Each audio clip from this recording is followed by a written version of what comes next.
Hey everybody, welcome to Pealed Back's live conversation with series.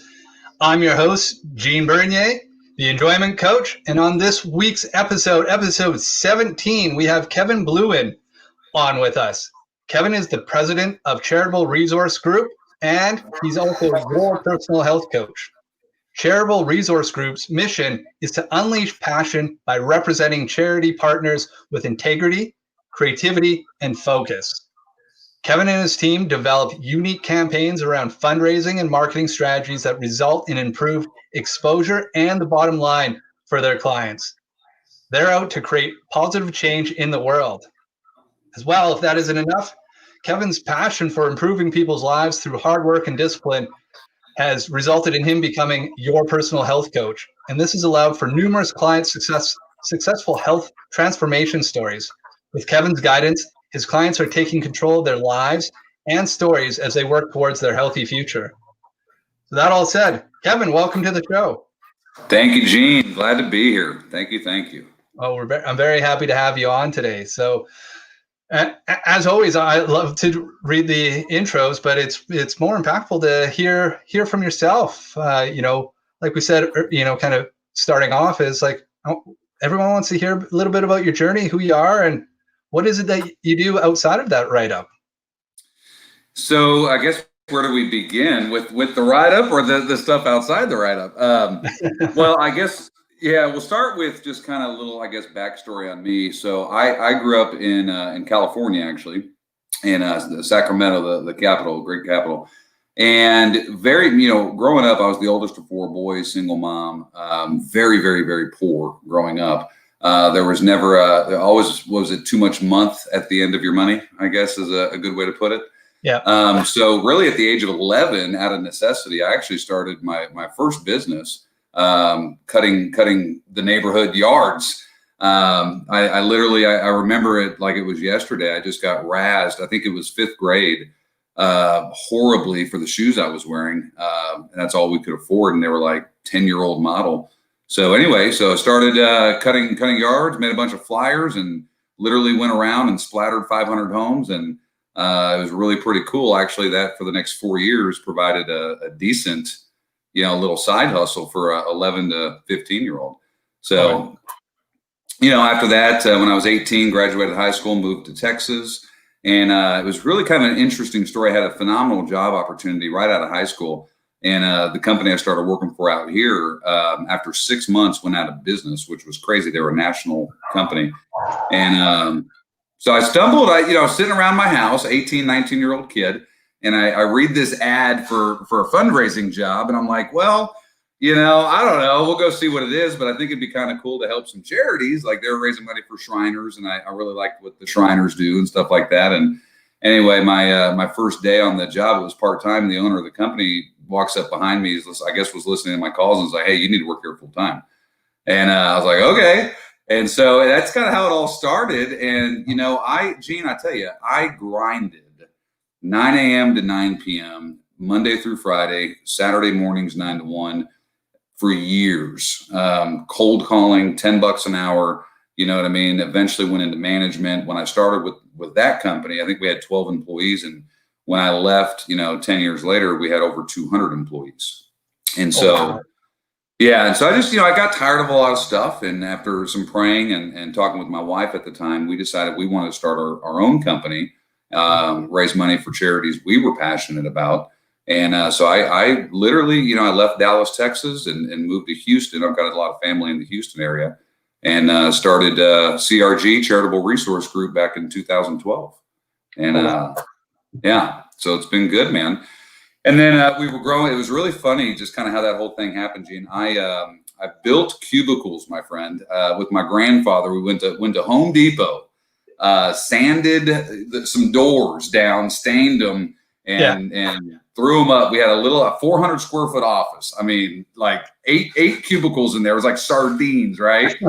And it was nuts. Humble beginnings. And in 2014, a year and a half, 2 years in, we expanded and went up to 3,000 square foot office and had over 30 chairs, stuff like that. And, we grew it up to roughly 40, 45 employees. And then COVID-19 hits. Yeah. Right. And so we, fire marshal literally came into our office, Gene, and was like, hey, you guys can't work. Like, you're not allowed to have, this many people, whatever. So I'm sitting there like, okay. And all of a sudden, this business I'd built for the last, 8-9 years, just all of a sudden was like, we're done. And I literally lost all of my employees overnight. And we immediately just started scrambling. And I built, over this COVID stint, we got rid of the brick and mortar call center. And it actually worked out beautifully, Gene. Our 5-year lease literally ended in August, right? And so it was just perfect timing, and built out all the IT to go remote. So now we're back up to about 30 employees. We're 100% remote. They work from home. We've got employees from North Dakota to Illinois to Florida to here. So there's no more limit on brick and mortar, and we can hire anybody and provide a nice job for a lot of people.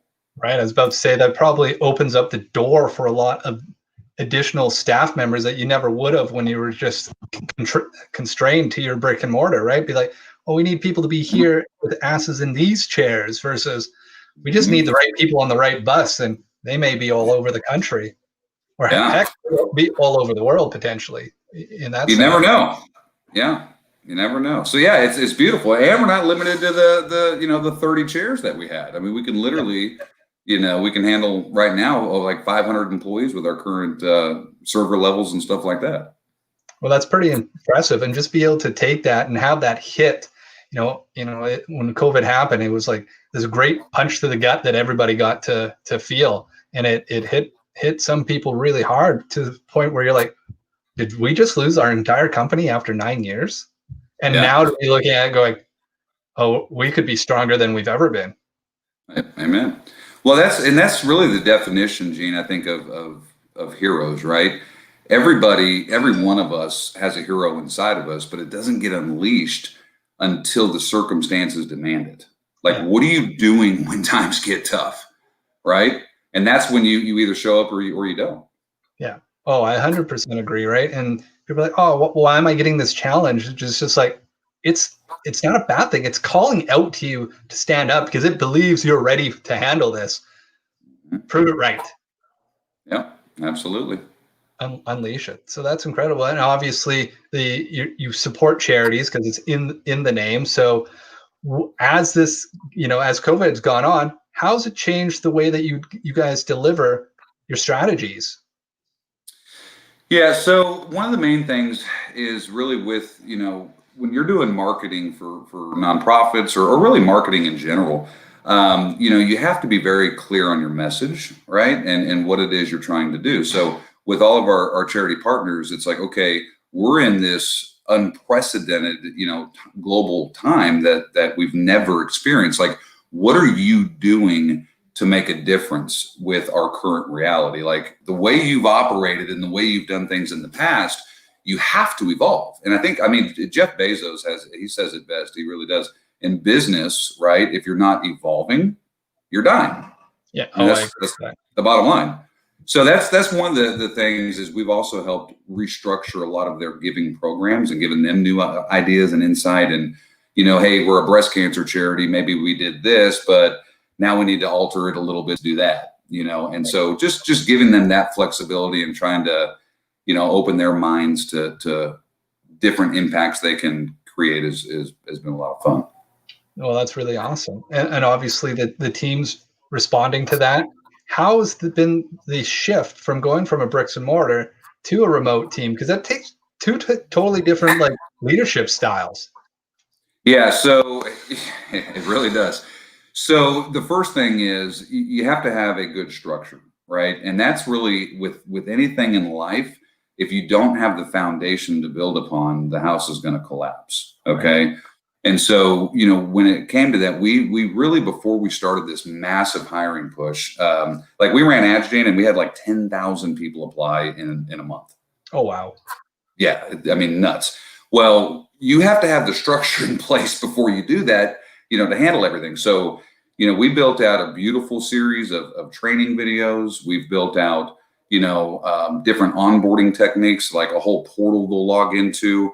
We've done, we've revamped our managing, right, and how they listen in on calls and how they contact. We've built out a whole communication network now, because that's the one thing with call center world in sales is you got to have high energy, right?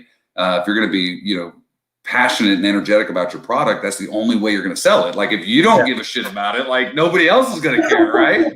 So when you're in the call center setting and you got the music going and everybody's high-fiving and you just got this beautiful energy, it's so easy to keep it going. And if you're having a bad day, right, pull yourself out of it. Well, it's totally different with COVID because we're so isolated. So how can we still bring that live atmosphere environment to these people, in their bedroom, at their kitchen table, wherever they're calling from?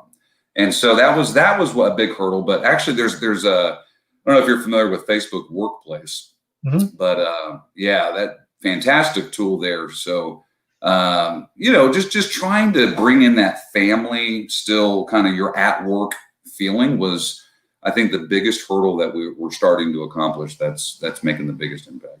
One of the biggest impacts. Yeah. Well, it's that working on ourselves component of it, right? Is a lot of that has to change because you're right. The isolation and stuff, like it's different. Like, I'm working in my basement. You're at a home office right now. Like the energy can shift really easy. And when you're in it, it's so hard to realize that you're actually take that step back and go, oh, what do I need to shift? Like, do I need to do my self high five? Is it time to do a little mindset reset with some dancing, or do I need to change the music, or do I have any music on? Like, when's the last time I connected? Like, all those things start to now come into play, so much more than the world of remote work I think ever has. Well, and you nailed it. But the first step is being cognizant of that, right? Yeah. We get so zoned into whatever work we're doing.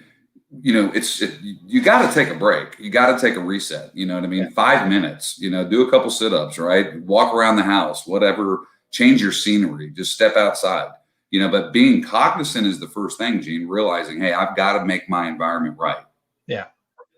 Well, because we are a product of our environment, right? 100%. So and especially if you're doing sales calls and marketing calls, you're right. Could you imagine somebody sitting there with their body language all like this? Hi.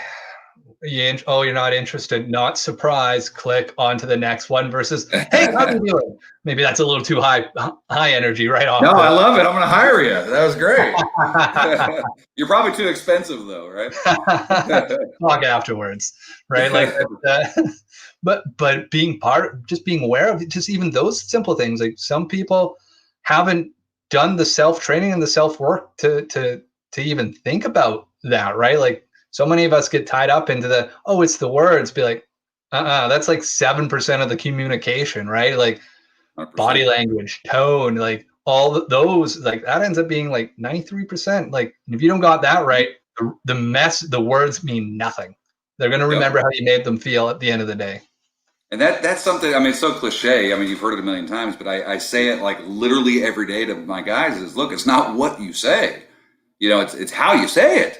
I don't care if you mess the script up and you say a few words off, it's all good, but do it with some energy, some pride. You know what I mean? If you screw up, but screw up, you know what I mean? Yeah. Own that. Don't beat yourself up. Yeah, it's 100%. And you kind of need it when you're doing sales and marketing. That's just part of it is you're trying to get somebody else excited about what you're passionate about.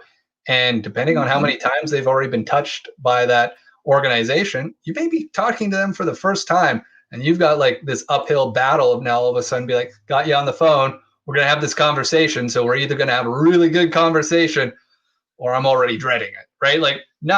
Go have some fun with it, regardless of what happens. Be they hang up on you. Great. That means you get to pick up the phone right away to have your next conversation. How lucky are you?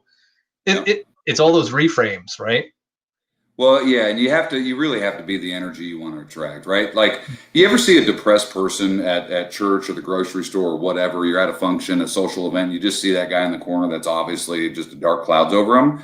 You're not excited to go talk to him. Okay. You're okay, I'm going to go this way. You know what I mean? And because that's what he's attracting. Yeah. All right. But the person that's bubbly and, hey, Gene, I'm so glad you're here, man. Welcome. You just gravitate towards them. You know, so you have to be the energy you want to attract. Yeah, it's that, you know, people might find it funny, but it's like we do emit, our bodies are emitting energy constantly. We have an energetic flow coming from us. So what vibration are we going to be putting out there? And you're right. Like when you see that guy with the dark clouds over him, it's almost like reverse magnets, right? You're just like, no, I'm just going to like bounce off and go away. Be like, I don't want to feel like that right now. Versus being like the happy-go-lucky one who's like out there on the dance floor bouncing away, pulling everybody in, and having a great old time. It's a choice. Yeah. It does come down to.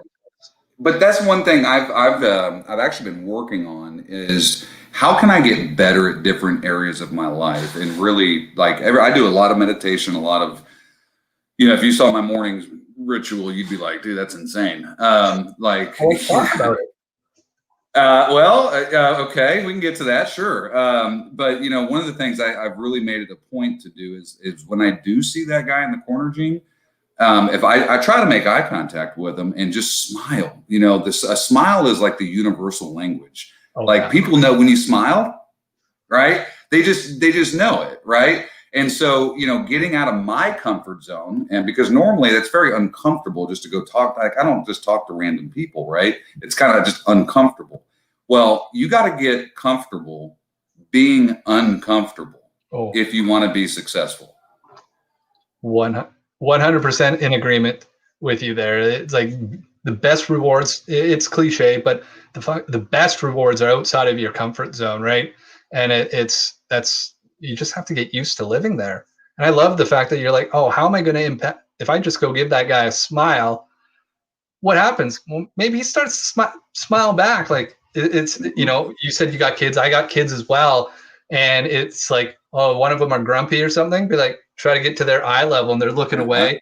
And then you're just smiling and they're not looking at you. And you can see that little smirk coming up out the corner. They don't want to look at you. And then it changes their whole mindset. Yeah. You know, I love that. It applies to everybody. It can be, it's not immune to that. Like you smile, like when you smile, I was just like, oh my God, I'm smiling too, right? Like it is contagious. Yeah. And the more that we do that, like it's an opportunity to shift that person's situation, even if it's for a moment. Be like, maybe you just made that person's day. Yeah, and go a step further. Like sometimes you won't meet that connection, like you're trying, right? And if you actually practice this, you know, but I've had times where it's like, man, this guy obviously is going through some stuff, and I'll try to get his attention or whatever, and it's just not happening. And so, you know, he's obviously dealing with some stuff. Well, I just in my spirit just say a quick prayer for him. You know, Lord, help him have a good day and bring some joy to him. You know, and even though, you know, how many people do that? You know what I mean? Just sending good energy to people. You know what I mean? And that's more for myself than anything. You know what I mean? To deflect the negative energy I'm finding from him. Right. Well, it's your choice. That's what you're giving out to the universe, right? Because that's what you're hoping to get back. We were just talking about that. It's like what you put out there is what you truly get back. Like people say, karma's a bitch. Be like, no, karma's just an amplifier. So if you want to put good stuff out there, it eventually comes back tenfold back on you. You want to put bad stuff on there, be like, hope you can handle it because it's going to pound you.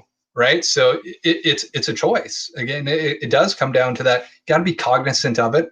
And then you got to make a choice. Right. I always talk about like the difference between a reaction and a response is we get a reaction to something and it's our body's intelligence going, I have feelings about this. And then more often than not, we just run off at the mouth. That's the response part. But what if we, you know, I challenge people to put a pause between those two things and see if you can stretch it out further. Sometimes it's super uncomfortable. And that's where it's just like, oh, what's going to happen next? But like, if you start doing that, you can be like, why am I feeling like, what's this actually telling me? Is there a story tied behind this? And like more often than not, like it's crazy. All of the things that trigger us is like, because of something that happened in our childhood, a story that we've told ourselves that got ingrained. And now as an adult, we're reacting to it, not knowing why, because we're too busy running off the mouth. And then we got to like pull that back and go, wow, what happened? Whereas if you learn to have that awareness of that break between the two, that's where the power comes in. There's so many, when you're sitting there, you're so right. There's two things I want to talk about with what you just said. So the first thing is in my health coaching, there's a technique that I coach that is exactly what you're talking about. It's called stop, challenge, choose, right? So everything starts with our thought, right? Our thoughts trigger our actions, okay? So when you're having that, whether for food, for example, you smell that bread, like bread is this like thing for a lot of people, like that fresh bread. Oh my God, right? Well, just stop. Like stop what you're doing, right? Challenge the thought, like what you're thinking about the bread, all this stuff. Well, okay, if I eat the bread, what's it gonna, it's gonna blow my diet. I'm gonna have more carbs in my system. It's gonna refill my glucose storage and all that stuff. Well, now you make a choice, right? So is it okay? And I'm going to choose hey, I'm okay with that decision. I know it may take me a couple of days to get back into fat burn, but I'm going to choose to enjoy life a little. Then that's fine, right? Or I'm going to make the choice of no, it's really not worth it, and I'm going to focus more on my health. You can take that same approach with a spouse, right? You're arguing with the wife, right? And you just stop, okay?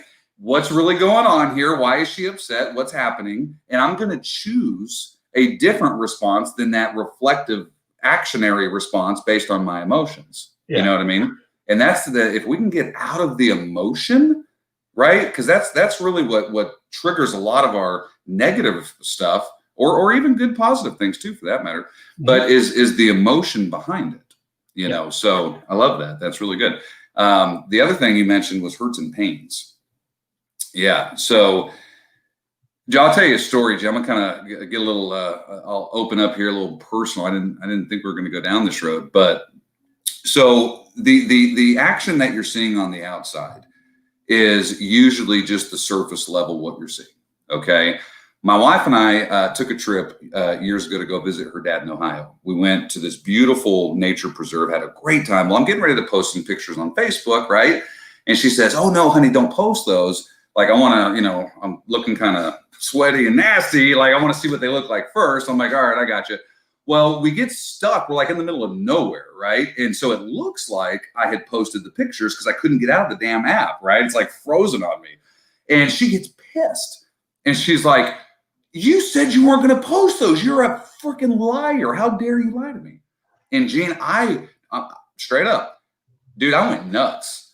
Like 8, 9, 10 minutes. Like, how dare you call me a liar? I take good care of this family. I'm an honest man. And I worked, and I was pissed. Well, about 8, 9 minutes into this tirade, I just hear this little voice, this small, still little voice inside of me. And I literally heard it. I can't describe it, but it was so soft. And it said, "Kevin, why are you so angry?" And I stopped and I was like, why am I so angry? And I remember, Gene, back when I was a kid, my mother, I was like 8, 9 years old, would say, "You're a liar, just like your son of a bitch, no good father who left us. And you're a liar just like him. That's all you'll ever be." And I realized the reason I was angry in that moment had nothing to do with my wife. It was from the hurt of my childhood, right? And I chose in that moment to forgive my mother because look, we can only give what we have to give, Gene. If I ask you for $1,000 and you don't have $1,000, you can't give me $1,000, right? So my mom at that time in her life, all she had was brokenness and pain and hurt and stress trying to raise these 4 crazy boys, right? And so all she could give me was her hurt and her pain at that time. Yeah. And I had to make a choice and say, you know what, I'm going to forgive my mom. Well, I'll tell you what powerful happened. 2 weeks later, Gene, my wife calls me a liar again. I don't even remember what the hell we were doing. And I just looked at her and I said, "Okay, honey, something's obviously wrong. What's going on? Talk to me." And it was squashed. Yeah. But because I released the power of that hurt and that pain from the youth, it now no longer had a hold on me. It's incredible, the power that you can take back. Like, that's just 2 weeks. And people are like, some people think that kind of change takes so long to happen. It happens in an instant once you get to the real source of it. Like once you get to the source of it and like basically shine a light on it going, how big's this demon? Be like, oh, it was just the shadow. This thing's little. Give it a hug. Go, thank you for doing what you did for me, but I'm releasing you now. And you get to like move on from it. It's just like when people say they're at the end of the rope, be like, put the rope down. Right? Like That's the kind of like the equivalent there is now all of a sudden you're not reflectively reacting because you're being called those names when you were 8. You're like, well, you're a grown man now going, what's really going on? How do we, is there a thing we need to fix? Oh yeah, let's do that. Take that, like, now that I've experienced that, Gene, now it's like, okay, when I start to feel, that anger or different things and whatever else is going on now, well, now it's like, okay, why? What's the root of this? Like, you know what I mean? Now it's like there's something in my past I may not even remember. Like, we have defense mechanisms where we bury stuff, especially the big stuff, right? Well, you got to dig the root out, man. Otherwise, that weed is just going to keep growing back up, And so, anytime now that I'm really feeling like that, it's like, okay, where's this really coming from? Because it's not this surface level. Yeah. No, like it's incredible. And you talk about that defense mechanism when you hit with that, there's the asking the 5 whys, or keep asking why until you can't ask why anymore. Now, why is a difficult question to ask somebody? Because it really can be come across like cause a lot of defenseness from it. But it's like when you find your right way to ask that why question, all you're doing is just stripping those stories off, right? Because our mind, our subconscious has just been layering them on to protect whatever that root is.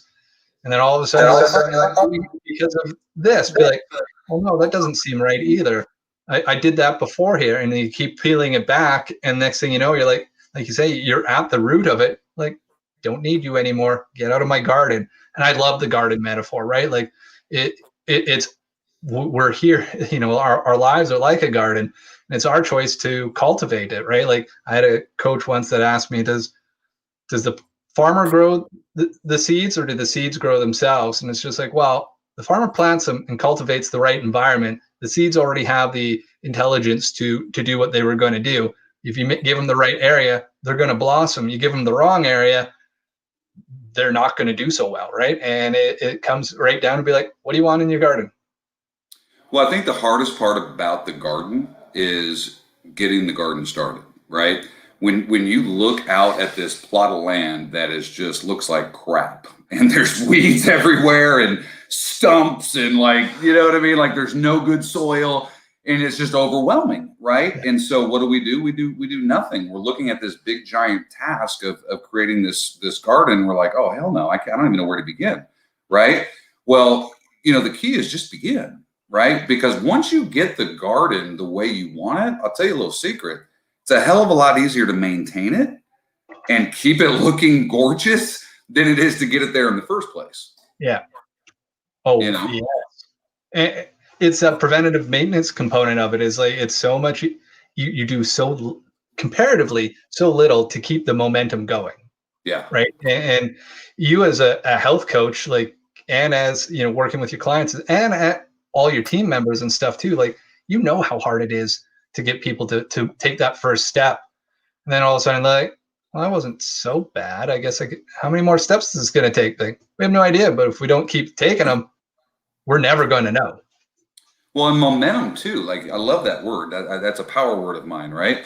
Like, once you capture momentum, it is a force to be reckoned with. It's like a snowball that going downhill that just gets bigger and bigger and bigger. Try stopping a boulder after it's gained a shitload of momentum. You're going to get squashed like a pancake. Yeah. You know what I mean? And it takes a lot less force to keep it going. So I love that. That's I wasn't sure where our conversation was going to go, but I'm loving where it's going, honestly. Like, there's already been so many gems that have dropped out of this from you already, Kevin. And like I said earlier, part of the purpose of this is I truly believe success leaves clues, and being able to share some of these. And thank you for sharing, like, getting vulnerable and sharing that story. Like,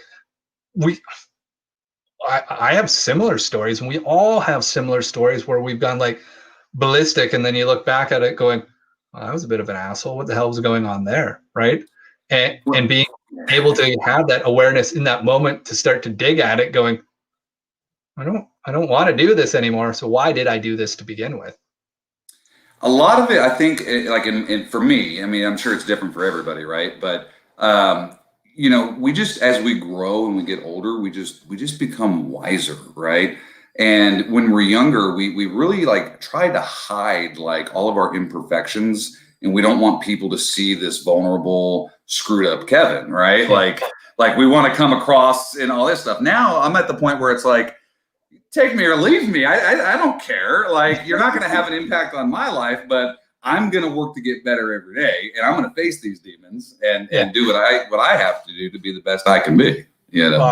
As soon as you're saying that, I'm just like, well, there's got to be some metaphor around like using a Snapchat filter versus no filter in life, right? Be like, let's put the filter on that removes all the blemishes, makes us look great. It's fake as hell, but like, doesn't it look great for my Instagram fame for a moment, right? Versus, do you want true joy? Like, oh, now we're getting to it. Like, okay, so happiness, like, it's just crazy. I was thinking about this the other day, Gene. Like, some people are happy when they get a fancy car, right? Some people are happy when they get that new job. Some people are, everybody's got a different definition of what makes them happy. But I think if you get to the root of it, man, like, look, do you have food?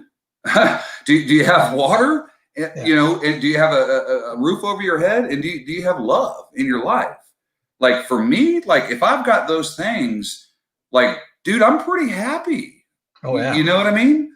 And when you strip away all the superficial bull crap that's not going to be there anyway, that you can really just find true happiness no matter, I've been happy. I've made a lot of money and I've been damn near bankrupt and I've been, happy. I'm not going to let that define me. I think that one of the best things we can do, a tool that I've been doing lately, reverse engineering is powerful, right? If you think about Tesla, they didn't invent the car, but they've reversed engineered it all the way down and rebuilt it to this pretty badass vehicle. Okay. Yeah. I mean, they're pretty badass. They're pretty cool. So, right. So why don't we do that with our lives? Like, I was really, journaling on this the other day, and, I went to my deathbed. I went to my funeral, and what are they saying about me? What is my legacy? What is the impact I've made? How many people's lives have I touched? What, when I reverse engineer and then bring it back decade after decade to my current reality, like, what are the things I need to do along the way to make that end result where I want it to be? And reverse engineering our lives, I think, if more people did that, we'd realize we need to kick it into high gear, man. Oh, yeah. Well, if we're going to talk about high gear, you've propped up this morning routine. So if you're going to have joy, you're going to get your day going. Part of what I talk about and work with people is like, do you enjoy getting out of bed in the morning? Are you excited about getting out of bed in the morning? How do you go about that, Kevin? Yeah. So the first thing is, when I got healthy and lost 75 pounds, Gene, one of the beautiful things that happened to me is I got to join the No Alarm Clock Needed Club. Okay. My body naturally wakes me up every morning between 5 o'clock and 5:15. Can't explain it. I haven't used an alarm clock now in 6 months. But my morning routine is it's like a ritual. So I will get up. The very first thing I do is make my bed. Just wake up, and I've got good energy. Like, I used to have brain fog, and it would just take me an hour to wake up. Like, I don't have that anymore now that I'm healthy. Okay. Yeah. And I'm putting good food in my body. So I'm up and I'm awake, right? And I'm going to bed at a decent time. So I make my bed, right? I'll go downstairs and I'll get the pot of coffee going. It takes exactly 8 minutes for my coffee to brew. While it's brewing, I'm stretching. Okay. I'm getting my body loosened up, stuff like that. As soon as that's on, I've got, there's a couple of podcasts that are every morning that I listen to that are each about 5 minutes. Right. And I'll get that in me. And then after those are done, I'll spend usually about 20 minutes, in the Word. I'm a believer in Christ. And so, I try to get the Word in me early, because look, this world we live in, dude, is a messed up place. Okay. There's a lot of bad crap. Just watch the news for 5 minutes, right? Oh, yeah. I don't watch the news at all anymore. Literally. I don't do any news or anything. So anyway, so I spend literally about 30 minutes, right, after I've stretched of podcast and getting the Word in me, Then I spend another 30 minutes of actually journaling, right? On what my 30 minutes of getting in me, right? Then I 30 minutes write down, what I got out of it. All right. Then after that, I take a brief walk around the block, literally like a 10-minute walk, brisk walk, just get the heart rate up, come back, shower, get dressed. And then after that, I'm pretty much in work mode, right? And I'm starting to do stuff for the office and things like that.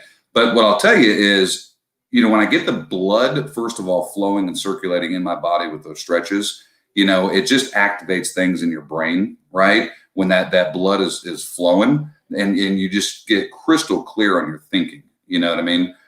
Stretching for me I love it. I mean, it's something I've recently in the last 6 months started doing daily.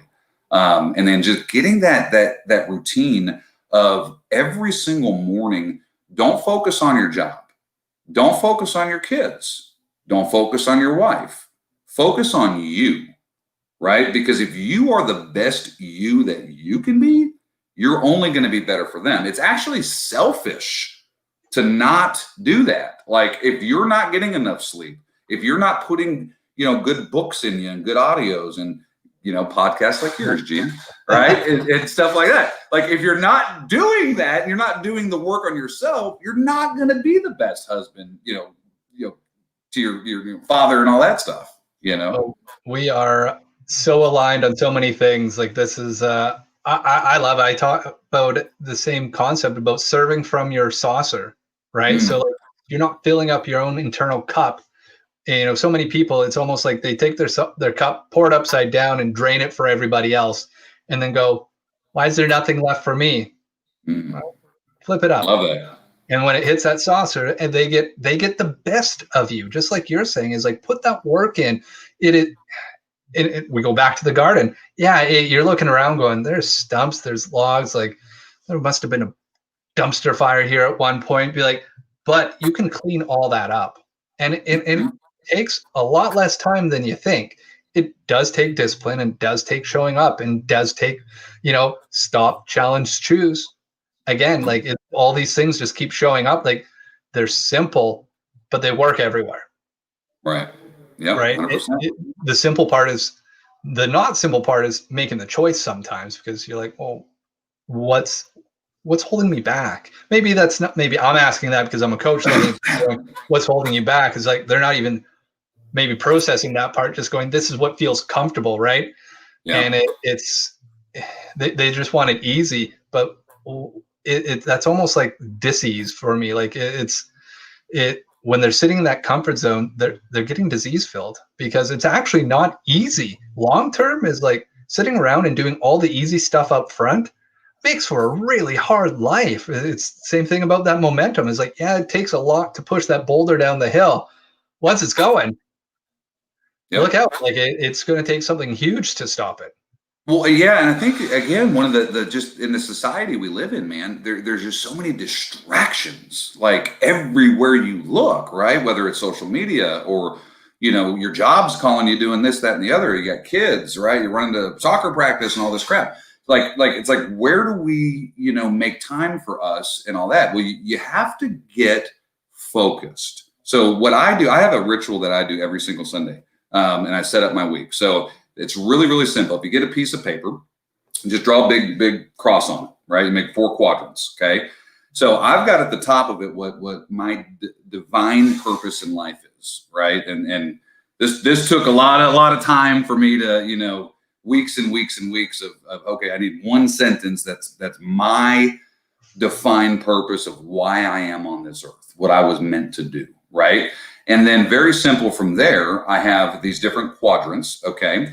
And I'll have different categories that I want to tackle, whether finances, family, whatever they may be. All right. And as things start to come across, my path, they're going to go into one of my 3 sections for the week. So maybe this week I have, I want to increase my finances, right? So, okay, I'm going to put a little bit into savings. I'm not going to eat out here.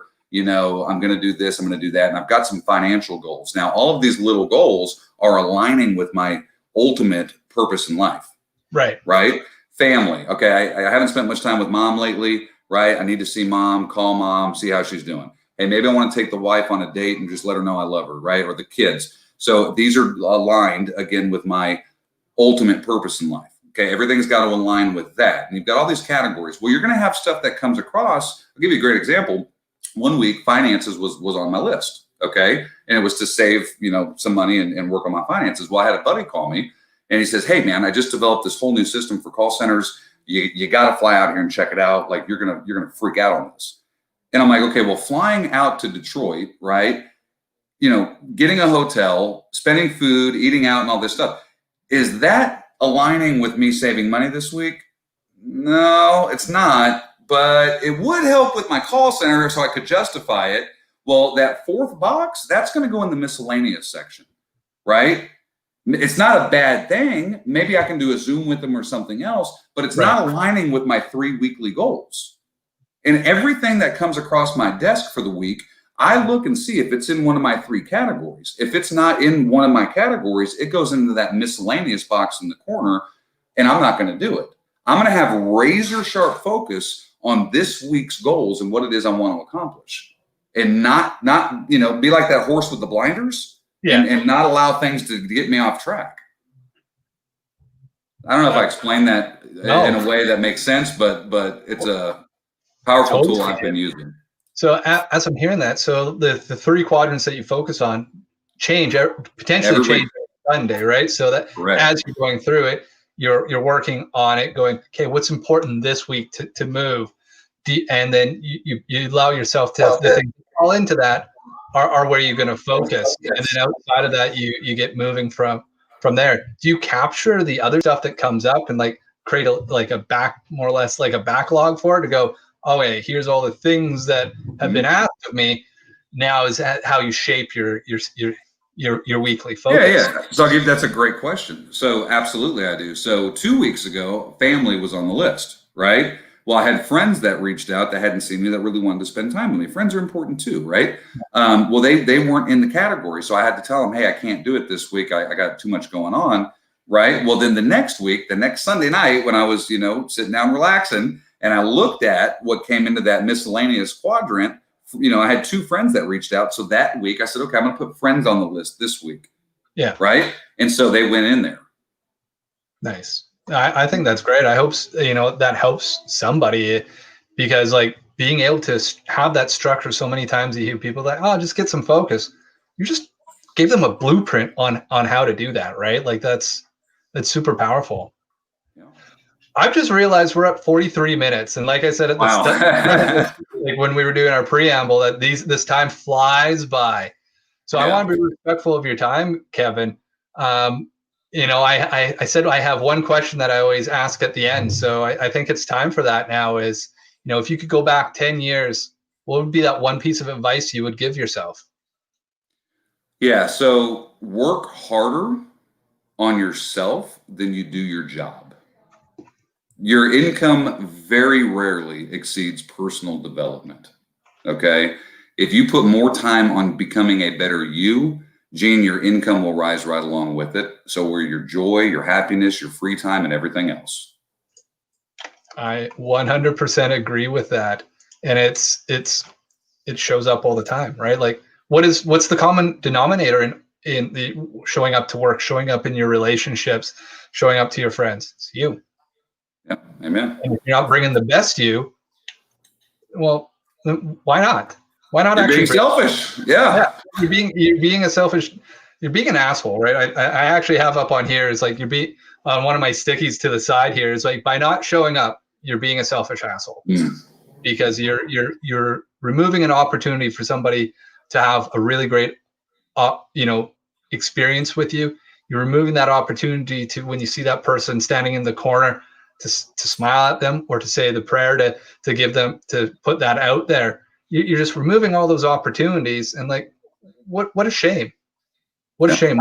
The world needs more of us showing up as our best, or at least going, I'm going to be at least 1% better than I was yesterday.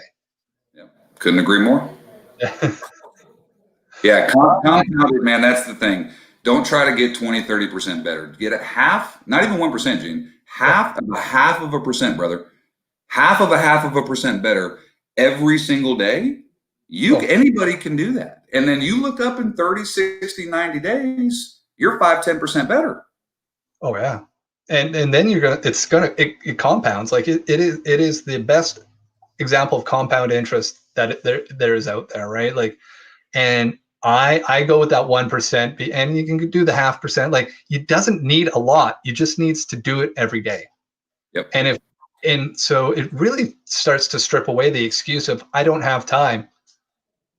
Bullshit. You're choosing not to make time. You're choosing to watch the news. You're choosing to do the things that are bringing you into this ease as it is. Like, those are choices, and you want to live with them, fine. And you want to keep doing it. Don't bitch about it then. Yeah. But there is an opportunity that you can start to make those movements forward. Yeah. Well, it's funny. We make a joke, in the health coaching world, like being fat is hard, right? Getting healthy is hard. Choose your hard. Yeah. Well, it's true, right? Like, it's you can either do the hard now or the hard later on, and the later on you're paying for it. It's like you're going into, it's almost like a life debt by putting off all those things that you were meant to do, to show up as, is like you're going to pay for it, and it's going to take so much longer to get your ass out of debt. Yep, absolutely. All right, brother. Well, this has been fun, man. I really enjoyed it. I'm honored and thankful that you had me on here, and I hope this helps somebody in life, man. Perfect. Well, thank you so much, Kevin. I'm as well very honored to have you on, and this was a great conversation. I suspect it's not going to be our last. So have yourself a great day, and everybody else. This has been another episode of LiveCast Conversations with. I'm Gene, and we'll see you next week.